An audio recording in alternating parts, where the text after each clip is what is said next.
ለናቶ ጀዋር እና አስደለኝ መሳይ እንዴት ሰነበብት? ረጅም ጊዜ ሆነን ሳንገናኛው እንግዲህ በቃለ መጠይቅ ዛሬ ተገናኘን። በጣም ብዙ ሞክር ያለው ዛሬ ተሳክቶልኝ እንግዲህ ተገኝታል መድረካችን ላይ። አዎ ኮምፕሌንም ስታረግ ሰምቻለሁ። ይቅርታ እድል ሆኖ ብዙ ጊዜ እየተቀጣጠርን ስጠፋ ነበር። ግን ያው ሁለታችንም አዲስ አይደለም ለኢንተርቪው አይ ቲንክ የዛሬ 10 ምናምን ዓመት አረጀን።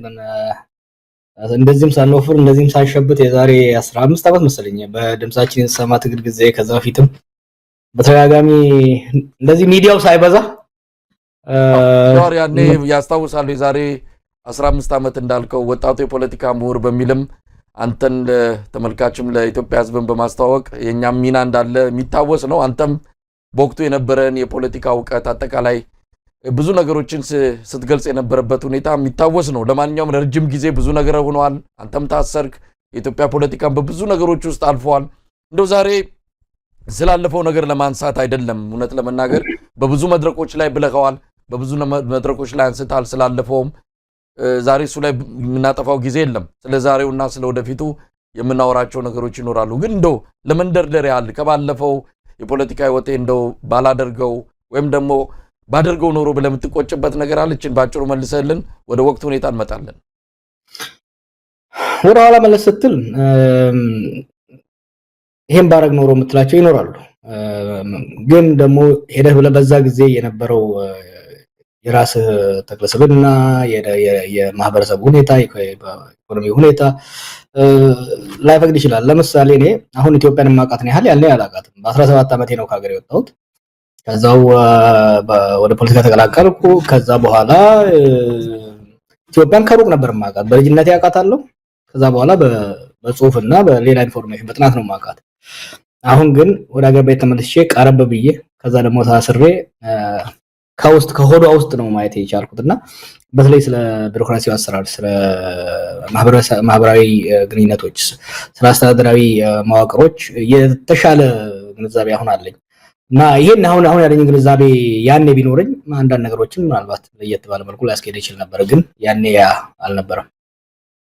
ዶር እንግዲህ እንዳልኩት ወደ ኋላ ተመልሰን ብዙ ነገሮችን ማንሳት ካለብን ሌላ ጊዜ እንመለስበታለን። ዛሬ ብዙ አንገብጋቢ ነገሮች ከፊታችን ተደቅነዋል። ወቅታዊ ሁኔታዎች አሉ። ወዴት እያመራን ነው የሚለውም ነገር በደንብ እያሳሰበን እያስጨነቀን ይገኛል። እናንተም በተለያዩ መድረኮች ስብስቦች እንደዚሁ ይህንን ነገር በመመልከት አንዳንድ እንቅስቃሴዎችን እያደረጋችሁ ነው ያላችሁት። እሱን በዝርዝር መጣበታለሁ። እንደው በጥቅል ምን ላይ ነው ያለ ነው? ከፖለቲካ ከኢኮኖሚ ከተለያዩ ነገሮች አንጻር አሁን ያለንበት ሁኔታ እንዴት ትገልጸዋለህ? እንግዲህ ሶስት ነገሮች በማንኛውም ነገሮች ሶስት ነገሮች ተነጣጥለው ሊሄዱ አይችሉም። ፖለቲካ፣ ሴኩሪቲ እና ኢኮኖሚ የተያያዙ በሶስት በትራያንግል ብታስቀምጠው ሶስቱ የተያያዙ ናቸው። ፖለቲካ ከተበላሸ ወደ የጸጥታ ችግርን ያበላሻል። የጸጥታ ችግር ሲባል ደግሞ የኢኮኖሚ እድገትን ያደናቅፋልና ኢትዮጵያ ውስጥም የሆነው ሽግሩ በመጨናገፉ ምክንያት ፖለቲካው ተበላሸ። የፖለቲካ ምህዳሩ ሰዎቹን ገፍቶ ወደ ጫካ ወደ ጦርነት ውስጥ ከተታቸው። ጦርነት መግባታችን ደግሞ ኢኮኖሚውን ከድጥ ወደ ማጡ ማምጣት አንኮታኩቶታል። የኢኮኖሚ መንኮታኮቱ የሴኩሪቲውን እንደዛው ተመልሶ ኢምፓክት ያደርጋል። መንግስት ወይ ደግሞ ሀገር ራሷን ለመከላከል ከውስጥም ከውጭም ለመከላከል ያላትን አቅም ያሳንሳልና አሁን የሶስቱ መበላሸት የኢኮኖሚው የሴኩሪቲ እና የፖለቲካ መበላሸት ሌሎች ብልሽቶችን ደግሞ ፈጥሮብናል። የዲፕሎማሲ ውድቀት አይ ቲንክ በኢትዮጵያ ታሪክ አሁን ያለው የዲፕሎማሲ ውድቀት ታይቶ ያውቃል። ለምሳሌ ምናልባት ኢትዮጵያ ትንሽ አይሶሌትድ ሆናለች ብለን ልናነሳ የምንችለው የደርግ ዘመን ነው። በደርግ ዘመን እንኳን ቢሆን በምዕራቡ ሀገር ተገላም ቢሆን የምስራቁ ዓለም ጋር ጠንካራ ግንኙነት ነበራት። ዛሬ እኮ ከምስራቅም ከምዕራብም ከጎረቤትም ጋር ከማንም ጋር ሽርክና የላትምና የሚገርምና የሚያሳዝን የዲፕሎማቲክ አይሶሌሽን፣ በጣም በጣም አስፈሪ የኢኮኖሚ ውድቀት፣ መንግስትና ስራ ጠልበኝነት ከልክ በላይ የሰፋበት። ስራ ጠልበኝነት ስልህ በሁለት መልኩ ልገልጸው ይችላል። አብዛኛው የሀገሪቷ ክፍል ከመንግስት ቁጥጥር ውጭ ሆኗል።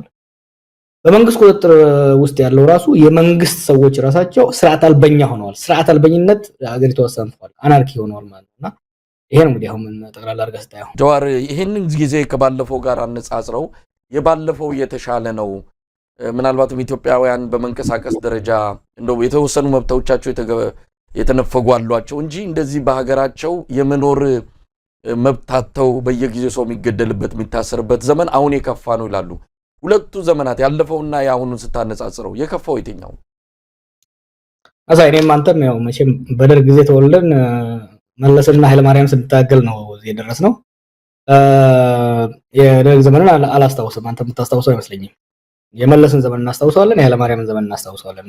በመለስና በኃይለማርያም ላይ ስንታገል ዲሞክራሲ ስርዓት ከአምባገነናዊ ስርዓት ወደ ዲሞክራሲ እንሸጋገር፣ ፍትህና እኩልነት ይምጣ የሚል ትግል ነበር። የሀገር ሁሉና ጥያቄ ውስጥ አልነበረም። የሀገር ሁሉና ጥያቄ ውስጥ አልነበረም። ዛሬ እኮ የዲሞክራሲ ጥያቄ፣ የልማት ጥያቄ፣ የሰብአዊ መብት ጥያቄ ባክሲት ወይም ደግሞ ከኋላ ወንበር ተቀምጠው የህዝቦች የመኖር ያለመኖር የሀገር እንደ ሀገር የመቀጠል ያለመቀጠል የህልውና ጥያቄ ለትራሊ ከዚህ በፊትም ብዙ ጊዜ ሰው ህልውና የሚለውን ነገር ያነሳዋል።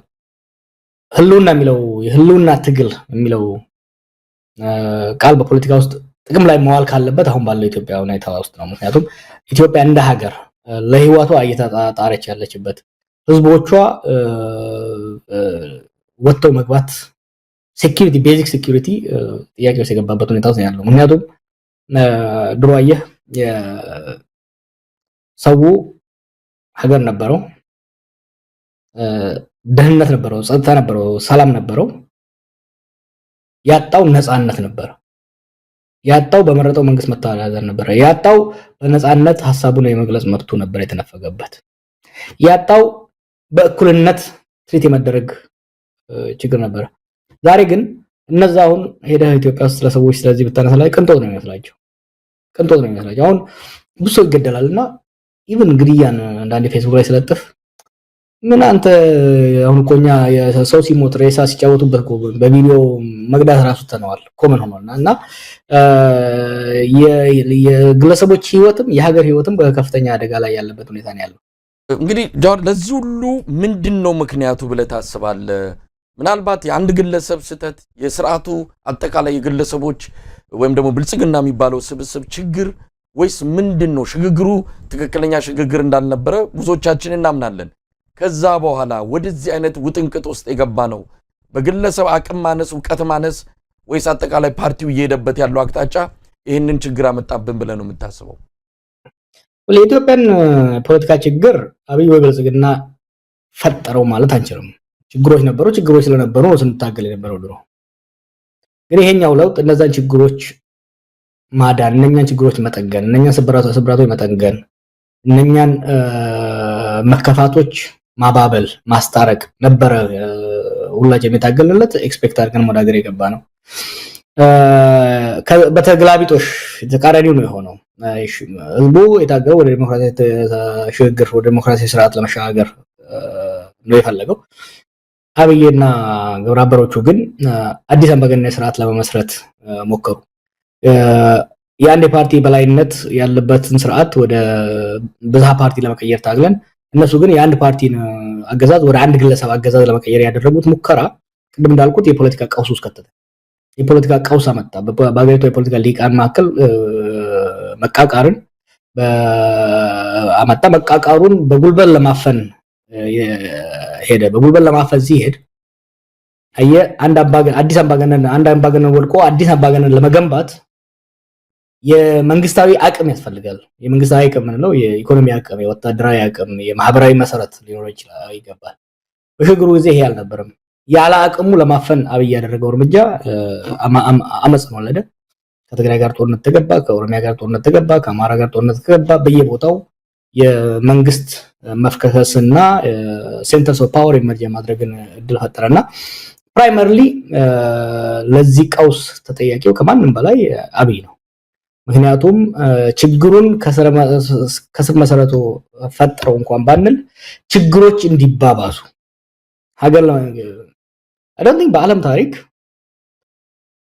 የነበረውን እድል፣ የነበረውን ድጋፍ፣ የነበረውን የህዝብ ፍቅርና ተስፋ በአጭር ጊዜ ውስጥ ከአፈር የደባለቀ ከአሸዋ የደባለቀ ሌላ መሪ ያለ አይመስለኝም ያለና የሀገርን እድል አጨናገፈ። አሁን እንግዲህ ራሱም ሀገርም ችግር ውስጥ ገባ።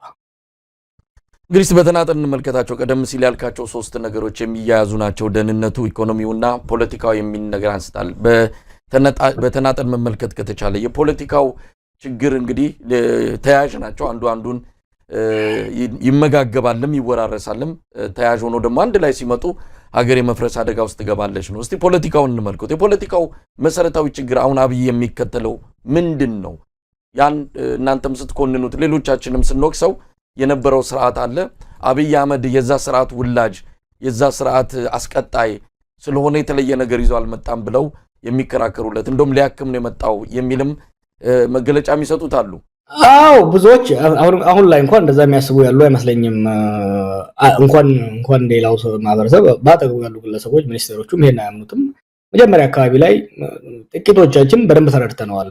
አላማው፣ አካሄዱ፣ ብቃቱ፣ ድክመቱን በደንብ ነበር የተረዳ ነው። ለዛም ነው ሽንቴ ገትሬ ጠቅላይ ሚኒስትር እንዳይሆን ስከራከር የነበረው። አይ ቲንክ ብዙ የሀገራችን ልሂቅ በአሁኑ ወቅት በብልጽግና ውስጥ ያለው ፕሮባብሊ 99 በመቶ የሚሆነው ይሄንን ይረዳዋል። የአብይ ፈንዳሜንታሊ ችግር አንደኛ የአቅም ማለት ነው። ለአመራር ሁለት ነገር ያስፈልጋል። ወይ በትምህርት ወይ በልምድ የአመራር ብቃትን ማካበት መቻል አለበት። ሁለቱንም የለውም። ትምህርት የለውም፣ ሀገር የማስተዳደር ልምድ የለውም። ከዚህ በተቃራኒ ደግሞ በጣም በጣም በጣም በጣም ትልቅ አምቢሽን አለው። ያን ሁለቱ ተጋጨበት። ግለሰባዊ ብቃት ሳይኖረው፣ ልምድ ሳይኖረው፣ ዝግጅት ሳይኖረው፣ ይሄ እንግዲህ በመጽሐፍ ውስጥ አይተው እንደሆነ ያኔ ገና እነሱ የኦህዴድ ሊቀመንበር ሳደርጉት ለኦህዴድ ማዕከላዊ ኮሚቴ ጽፌ የላኩት ግምገማ ነውና ብቃቱ ልምዱ ሳይኖረው ከአንድ አውራ ፓርቲ ወደ አንድ ግለሰብ አመራር ለመምራት ሄደ።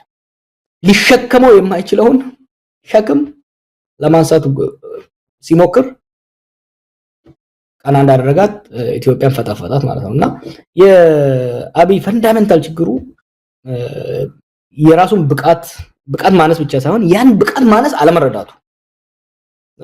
ሰዎች እኮ ትምህርት ከሌላቸው ልምድ ከሌላቸው አትሊስት ያን ከተረዱ ብቃትና እውቀት ባላቸው ሰዎች ራስን መክበብ የነኛ ሰዎች ምክርና ድጋፍ መሻትና መጠቀም መቻል ነበረባቸው። ያን አላደረገም። ጉድዊል ዘር ስንት ማአት ሰው ነው ከዚህ ከዲያስፖራ ከሀገር ውስጥ ተሰባስቦ እሱ የተረባረበው እሱ እንዲሳካለት ያን ሁሉ በትኖ በአሁኑ ወቅት ብቻውን እየተንገዳገደ ያለው። ምናልባት አሁንም ከዚሁ ከፖለቲካው ጋር ወጣ ብለን ደግሞ ደህንነቱን ስናይ አሁን መሰረታዊ የኢትዮጵያ ሕዝብ አንገብጋቢ ችግር ምናልባትም ሰላምና ዳቦ ጥያቄ ነው። በተለይ ሰላም ከምንም በላይ ዳቦን እንኳን ሄዶ እንዳያበስል፣ እንዳይጋግር፣ እንዳያመርት ትልቁ ችግር የሆነው ሰላሙ ነው፣ ደህንነቱ ነው። አጠቃላይ ኢትዮጵያ በአሁን